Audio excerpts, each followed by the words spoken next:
Hello, thank you for joining with me. We are reading with A Course in Miracles, Workbook for Students, Part 2 of the workbook, Lesson 305. There is a peace that Christ bestows on us.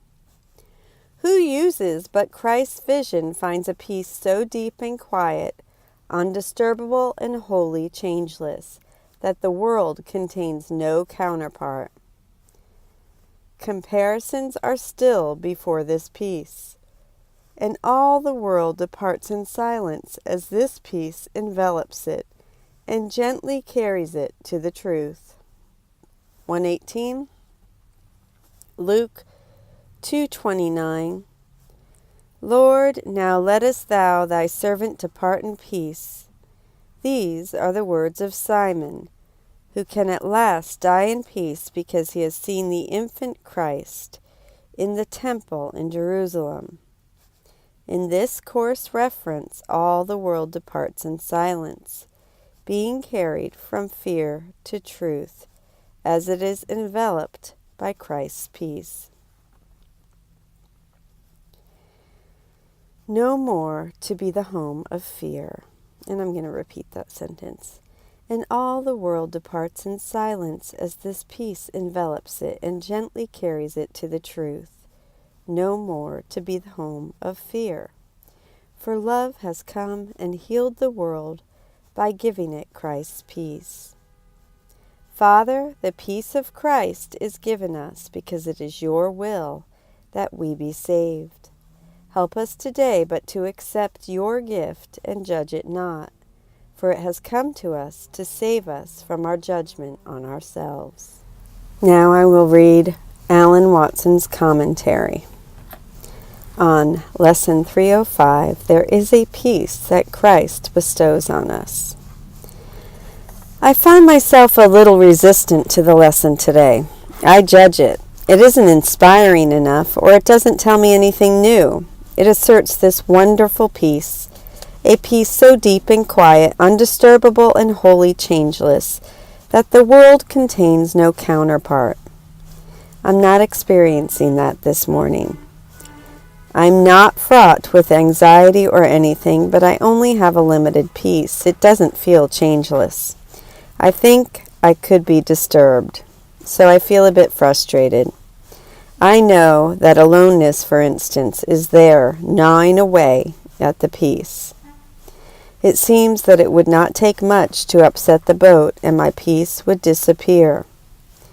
I think this is something most of us feel at times while reading the Course.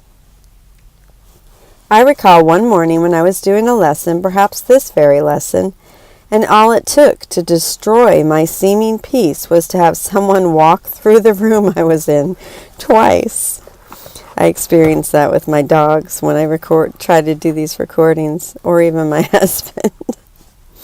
The lesson says that God's peace is a gift come to us to save us from our judgment on ourselves. It offers a prayer. Help us today to judge it not. How do we judge the peace of God? I judge peace as inappropriate due to my circumstances. The peace of God is here, now, and part of my mind believes that, but I refuse to let myself accept it and feel it, because my mind judges that peace would be inappropriate because of some external circumstance. I can't be peaceful until this changes, until that changes, or until this happens. It is an assertion of a belief that something other than the will of God exists, something which has the power to take away my peace. God gives the peace, something else, something apparently more powerful, removes it. There is no other will, nothing more powerful than God, but my refusal of peace is asserting a belief that there is. You see what you believe is there, and you believe it there because you want it there. The Course teaches that in reality I do not have peace because I don't want peace. The first obstacle to peace is my desire to get rid of it. That is the only reason. Since nothing really exists that can take away the peace of God, my insistence that it that there is such a thing as a delusion chosen to excuse my refusal of God's gift. It isn't my fault, I can cry. This person, this circumstance did it to me. I want your peace, but they took it away. I am projecting my refusal of peace onto something else. There is another way I judge God's peace. I judge it as weak and vulnerable, easily disturbed. Why would I want to get rid of peace? Why would I refuse God's gift?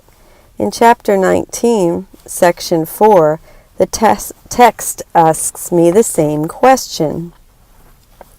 Why would you want peace homeless? What do you think that it must dispossess to dwell with you? What seems to be the cost you are so unwilling to pay? There is something Jesus is saying, and I think I will lose it if I accept peace. What is it? It is the ability to justify attack against my brothers, the reasonableness of finding guilt in them. I want to be able to place the blame somewhere else. If I simply accept peace, I would have to give up forever the idea that anyone else can be blamed for my unhappiness. I would have to give up all attack, and behind that, is the fact that in order to give up attack, I need to give up guilt. I need to give up feeling separate and alone. I need to give up separation. I need to give up the belief in my own incompletion, which is the foundation of my belief in my separate identity. The peace of God has come to save us from our judgment on ourselves. I judge myself as sinful, as unworthy, as incomplete. That judgment is behind my need to hold on to attack as a defense mechanism, my need to have someone or something else to blame for the inadequacy I see in myself. If I accept the peace of God as unconditional peace, it feels to me as if I'm giving up all hope of ever having things and other people the way I want them. It feels as if I'm saying, it's okay if you don't love me and leave me alone. It's okay if you take my money. It's okay if you ignore me or mistreat me. None of this disturbs my peace. Unconditional means it does not matter what the conditions are, and I don't want that. I want the conditions the way I want them. Unconditional peace. The very idea scares the living daylights out of my ego. Everyone is seeking peace, of course they are, but we want to achieve peace by adjusting the conditions according to our own idea of the conditions. Okay, wait. Oh, no. We want to achieve peace by adjusting the conditions according to our own idea of what will bring peace. Jesus is offering to give us peace regardless of the conditions. Forget the conditions, he is saying. I can give you peace in any circumstance. We don't want unconditional peace. We want peace our own way. Peace, we ask? What about the conditions? We don't want to hear that they don't matter. The truth of the matter is that our world reflects our mind. We see an unpeaceful world because our minds are not at peace. We think the world is the cause and our peace or lack of it is the effect. Jesus is saying that our mind is the cause and the world is the effect. He approaches us on the level of cause, not effect. He isn't going to change the conditions to give us peace. He is going to give us peace, and that will change the conditions. The peace of God must come first. We have to get to the point of saying, the peace of God is all I want. We have to give up all other goals related to conditions. Accept the peace, and the world projected from our mind will change accordingly. But that is not the goal. That is not the healing we seek. It is only the effect of the healing in our minds. Father, help me today to accept the gift of peace and not to judge it. Let me see behind my refusal of peace, my judgment on myself as unworthy of it, and my desire to attack something outside of myself and place the blame on it.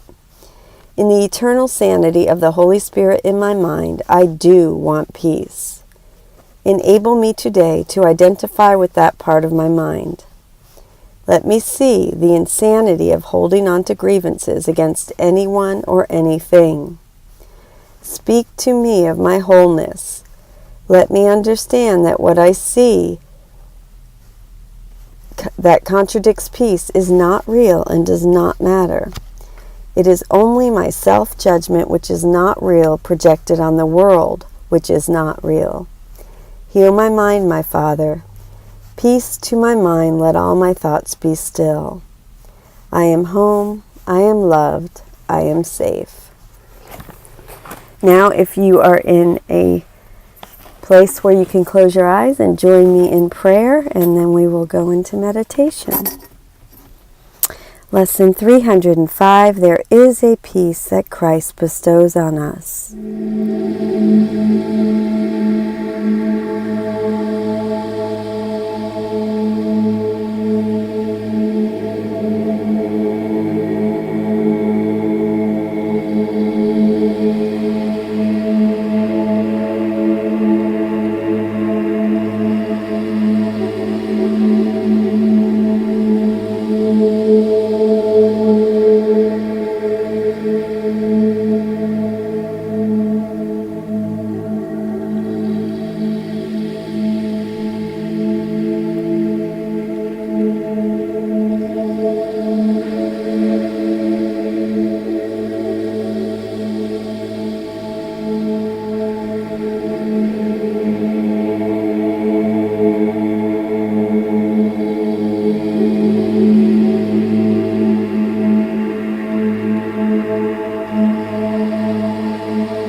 Thank you for joining with me for that meditation for lesson 305.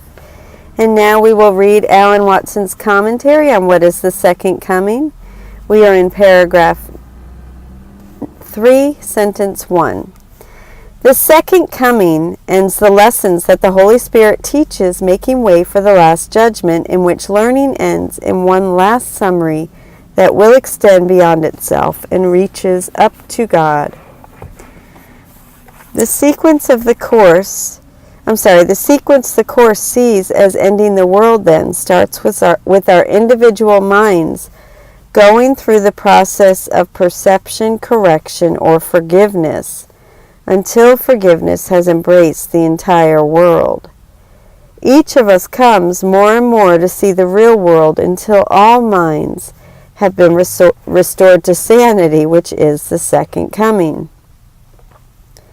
This reestablishes the condition in which reality can again be recognized. The lessons are over. The second coming makes way for the last judgment, which is the subject of the next What Is section, starting with lesson 311. The text has already discussed the last judgment at some length. We'll touch on those passages with that next What Is section. This single sentence, however, gives a couple of interesting previews. The last judgment is called one last summary, that is the capstone of all learning. To the Course, the last judgment is something the sonship does, not God. Perhaps the best description of it is in the passage in which the phrase last judgment does not even occur. It comes in the section The Forgiven World, which is chapter 17, section 2, which speaks of how the real world will appear to us, and then talks of the last evaluation of the world that the united sonship will undertake, guided by the Holy Spirit. The real world is attained simply by complete forgiveness of the old, the world you see without forgiveness. The great transformer of perception will undertake with you the careful searching of the mind that made this world, and uncover to you the seeming reasons for your making it. In the light of the real reason that he brings as you follow him, he will show you that there is no reason here at all. Each spot his reason touches grows alive with beauty, and what seemed ugly in the darkness of your lack of reason is suddenly released to loveliness. This is the time when, at last, the nagging question we all ask, why did we make this world in the first place, will be fully answered, and we will see there is no reason here at all. Under his gentle tutelage, we will carefully search out the seeming reasons for your making it. We will at last be ready to look at that terrible moment of the original thought of separation. What seemed irredeemably ugly to us in our fear will grow alive with beauty, and the loveliness of our united mind will be restored and released to our awareness. The primal guilt will finally be undone, and we will once again know our innocence. The last judgment, which follows the second coming, will be one last great summary lesson of forgiveness. This lesson will extend beyond itself, for it will finally and decisively remove the last barrier of guilt, our collective guilt at having tried to usurp the throne of God. It will reach up to God, for it will completely restore the memory of God to our united mind. The way will be fully open for God to reach down and once again to gather us into his arms, home at last. Thank you so much for joining with me in lesson 305. There is a peace that Christ bestows on us. I love you.